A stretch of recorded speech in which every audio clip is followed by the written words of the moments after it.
of the state of West Virginia. Because of the mining. Because of the mining, right. We now do, the cheapest, easiest way to get coal out of the mountains is actually to cut the top of the mountain off, dump the mountain in the valley. They remove thousands of feet of soil and put it somewhere else in order. So we're changing the landscape of entire counties in West Virginia and other places in the world in order to get the coal out. Beautiful county. Beautiful land, yeah. Right. And once it's been done, it can't be really can't be undone, yeah. right. I mean, you can't rebuild a mountain. You don't, right, That's no. nature's work. That, right, yeah. So we're changing the homes of, and we... So that's an external cost. That's an external cost, right. We don't realize in the bill that we pay. Right, we have, and not only do we not realize it, right, so, and we could conceivably put a dollar value on that, but I think even then, there are certain things that are beyond the dollar value. How do you assign a dollar value to walking in the valley and watching the mist rise over a creek? Right. Or how do you assign a dollar value to the thousands and thousands, hundreds of thousands of species that have gone out of existence as a result of human activity over the last 100 years? Right. I don't know. Yeah. But I do know that, the Industrial Revolution was predicated on the idea that, resources were cheap and easy to get. Sure. There were few people, and right. Resources were cheap and easy to get. And that belief just isn't true. And we're running up against those edges. Yeah. And even more so today because those resources are becoming more and more scarce. Right, and there are more and more people trying to use those resources. So the question is... Right. Well, go ahead. So then you've got the cost at the mining end. Then, near and dear to my heart is the cost of what it takes when you actually burn the coal. What happens? So we've got global warming, we've got ozone, which we talked about. Sulfur dioxide gets emitted, mercury gets emitted. Mercury is probably most of the mercury problems that we think of as a water quality issue because the mercury gets into the fish. That was once upon a time airborne mercury. Because it comes from the coal into the right, power plant right, and the stack. Right, exactly. And then how do you assign a dollar cost to not being able to see PIS going on? Seems improbable to me, but not significantly improbable. I mean, if you don't die before you turn 50, you turn 50. But here I am, I'm 50 years old as of tomorrow, got through my birthday, and I have cancer. I have a form of cancer that, as my oncologist has said many times, is very difficult to cure. So what that means is I don't know how long I get to live, which makes me exactly the same as everybody else on this planet. Only I get to pay attention to it because I got things in my body and all that stuff. Are we still warming up or are we taping? We're taping. Oh, good. Here we go. It's the real deal. It's just the deal. You told me to keep talking, and I was like, well, is he still pushing buttons? So anyway, behind me, I don't know if you can see me, but behind me, that's Peter and Trina's house. And I came to Peter and Trina's house this afternoon because Peter's got the camera and the expertise to run it. And I want him to be the main cameraman for my, now that I'm 50, video diary, so that I can talk about all the things that I think are important. And maybe after we distill all that out, we'll have 20 or 30 seconds of something worth showing to somebody. Or maybe more. We'll see. We'll see.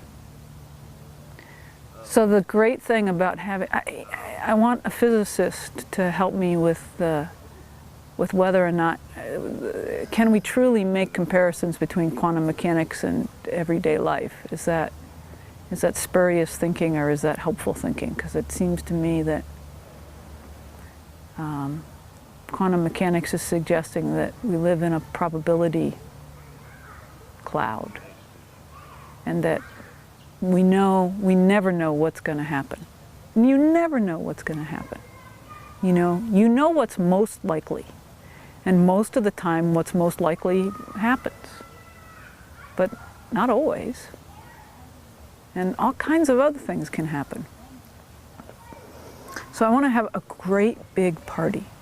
I want to have a multifaceted big party. And one of the things I want in this great big party is that I want Michael Franti to come and perform with, actually I want Spearhead to come perform his band. Whoever wants to from the band can come, actually. I don't want to exclude anybody or include, whatever. But I've been really impressed just in the little short time that I've heard his music, and I think it would be so fun for him to come and do a benefit concert if he was willing, for me and for Go Asheville, and we'd just put it together, we'd make it happen. And somebody was telling me, hey, it's really improbable that you're going to be able to get Michael Franti come do a concert for you. And I'm like, how is that more improbable than being an incredibly healthy, vivacious 48-year-old who contracts cancer?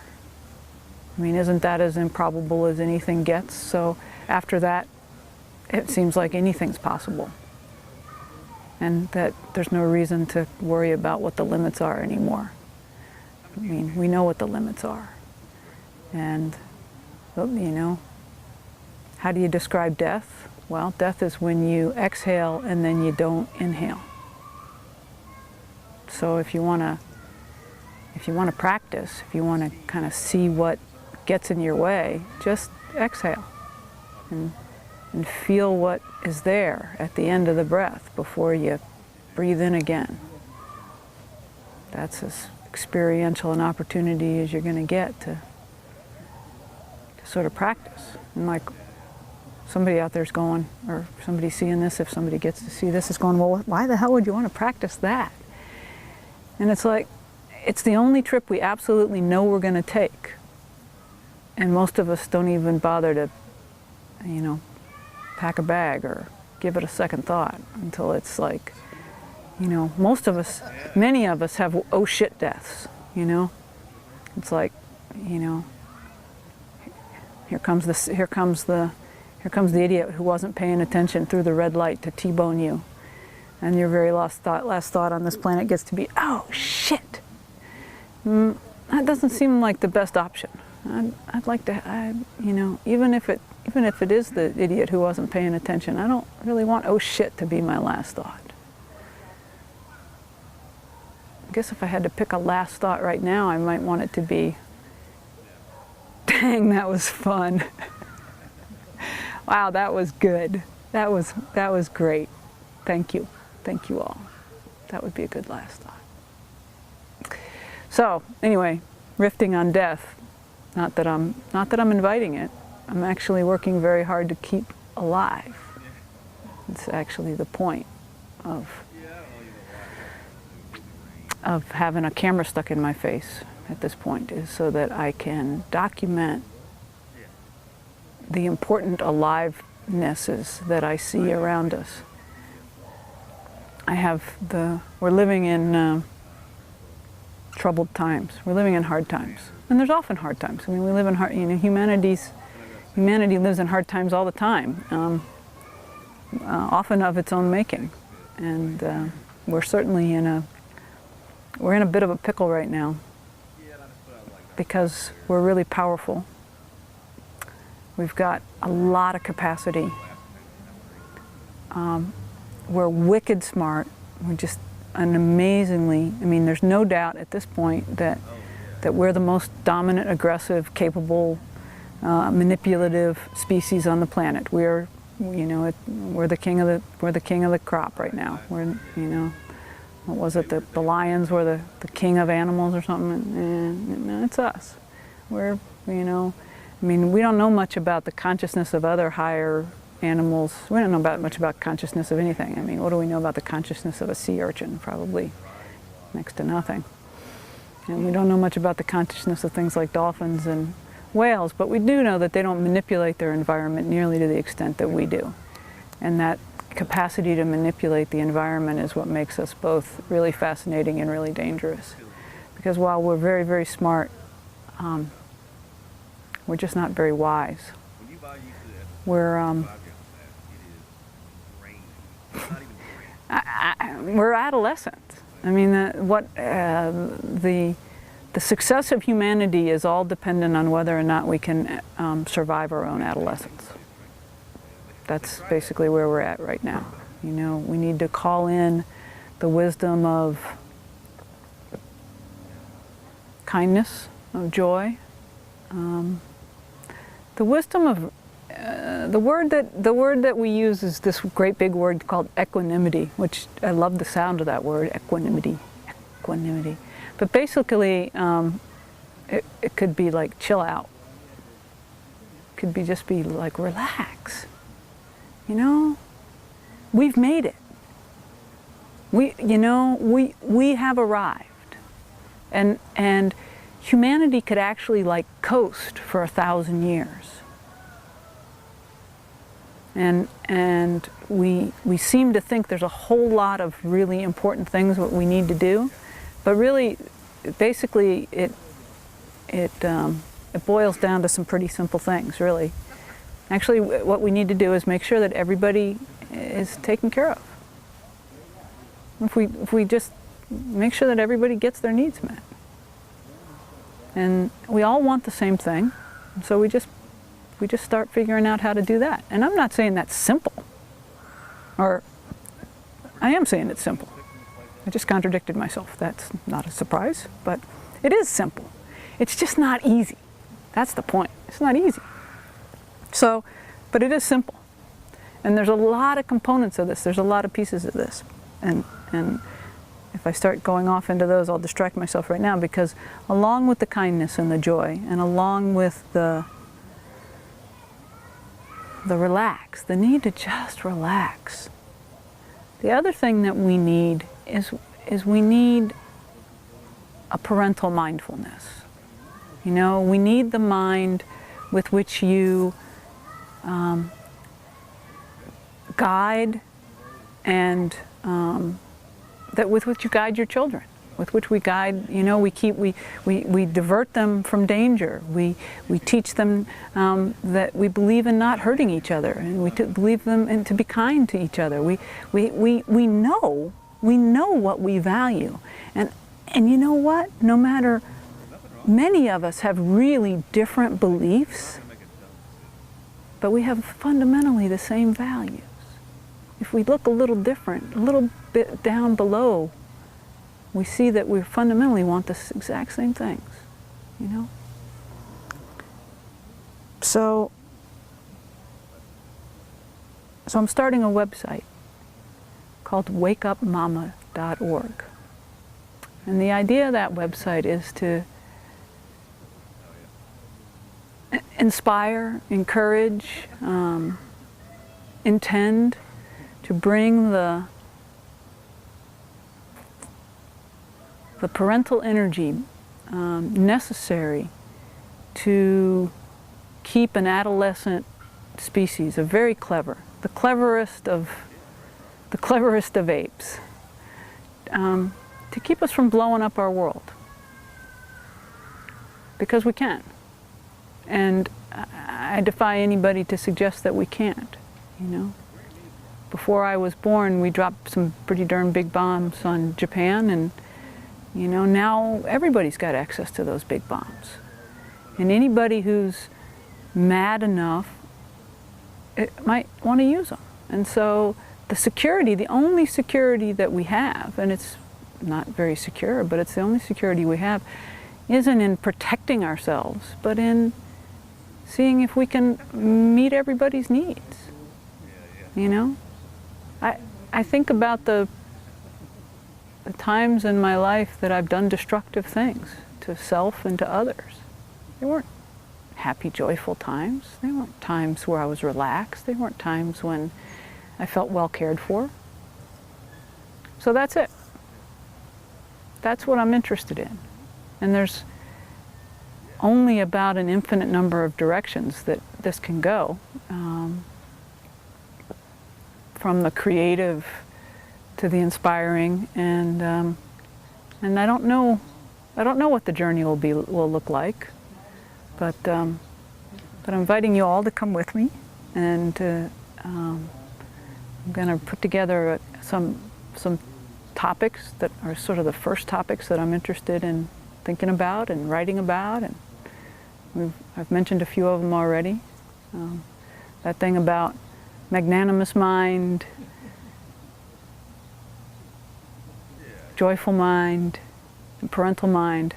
That's Dogen. He was a Japanese guy. And so the whole Buddhist line of thinking is something very important to me that I'm passionate about.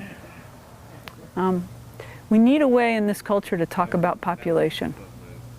And, you know, I think we need to make a conscious decision that we need fewer human beings on this planet if the planet is to survive. And if we don't do that in as kind and gentle a way as possible, the planet will do it for us, and that will probably be ugly and mean.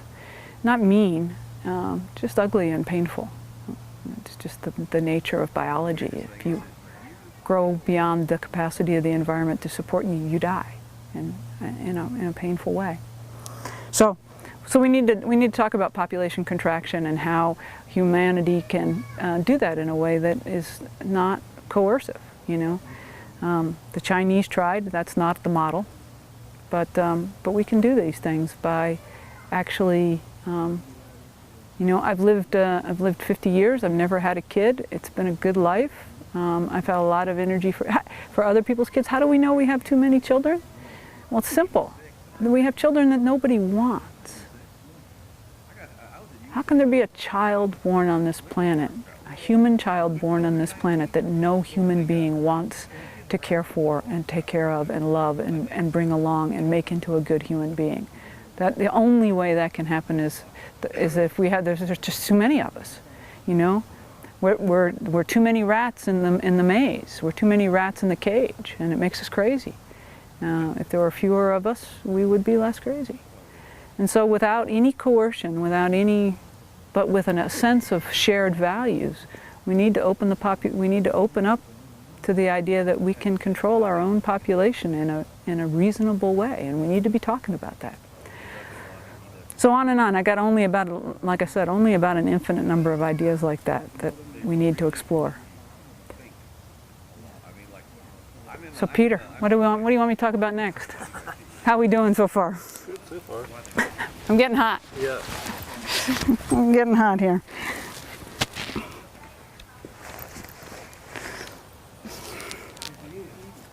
That we've gotten interested in, we actually have started talking about the possibility of going to Brazil, and my nephew called yesterday and said, well, John of God's going to be on Oprah, and so if you need to make an appointment with him, you should probably do it in the morning before he's on Oprah, because the Oprah effect is huge. Oh, God. So, anyway. All right. You're already supposed to be seeing thousands of people a day. Yeah, You're all set. you ready? It's not like it hasn't changed before. It's all change. Often very slow change, sometimes incredibly sudden, but with a rhythm, with understanding. Water has worn massive canyons, sloshed back and forth in the seas. The earth is pushed up, solid plate against solid plate, pushing up mountains miles tall, only so they can erode back down. On and on. But life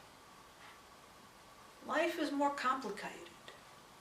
Life organizes itself, uses resources and then dies and gives back the resources. The beings eat each other.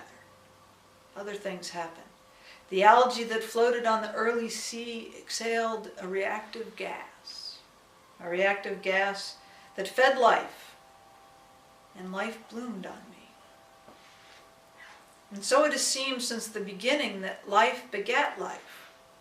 First came the plants, then the animals, the complexity abounded. But this being, so recently evolved, is different. It begets death. It takes the resources, but returns them unusable. It is out of balance. 4 million years of life has imbued the planet herself with life. And she has felt the loss of so much life. This being is as painful as a comet. But the response needed was far different. A comet strikes, the repercussions rumble through, and then you heal. This wasn't an earthquake, or a volcano, or sky debris.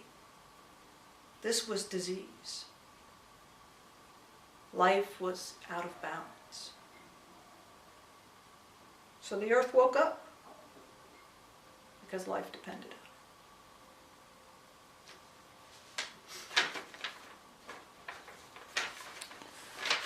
Cool. So I want like just like a video of Earth. Mm-hmm. I mean, maybe just the planet Right. with the voiceover. All right. Cool. We can do that. See what that does. What do you think of that? So the earth woke up. So this idea, the very initial incarnation of this idea was a friend and I were at the beach and we were talking about this and we thought, well, what if we read a novel about like what if we did awaken this maternal consciousness? You know, what if it's like, you know, like I said, you know, the kind of, what would that look like? What if there was a consciousness sort of outside of humanity that, you know, I mean, I think it's often our greatest wish that some force bigger than us would Come clean up this mess. come clean up this mess, come stop us. Yeah.